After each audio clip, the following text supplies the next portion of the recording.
Aleloia, mbola faly miarabanareo tsiraray averan-tany aho amin'ny anaran'i Jesosy Tompo anio talata fa 2010 ny volana oktobra 2024. Ry ava-malala amin'ny tompo ampaherenao aho mba hitandremanao satria ny fahavalontsika dia romotra mitady foana izay andravanantsika zany, amononantsika zany, amonona ny fanahintsika.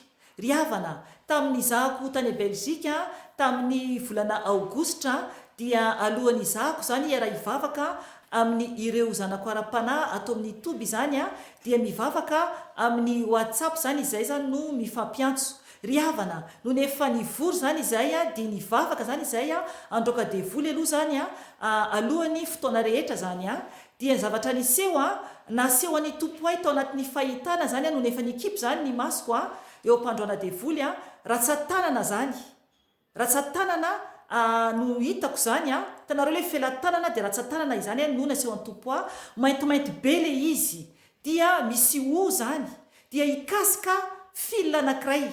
Nampahafantarin'ny tompo hoe le réseau zany no kasiany fahavalo. Ry havana, tena zava-doza ny asan'ny fahavalo, tokony hiambina isika. Ok, anao andray ny tenin'Andriamanitra amin'ny boky ny Petera voalohany toko 5:5 satria ny devoly fahavalontsika dia romotra mitady izay hevitra anapoteny antsika. Ry havana, ny tompo koa miteny amin'ny boky ny Matthieu toko 10 hoe roay ny devoly, mila antsika zany mandroaka devoly ka oka isika ijoro mahereza tompoko inona no ady atrehanao, roay ny fahavalo satria taorinan'izay dia nandeha tsara ny réseau no nefa nivavaka sy ny tantara zavatra maro izahay. Voninahitra ho an' Jesosy reriany, mahereza tompoko. Aleloia, amen.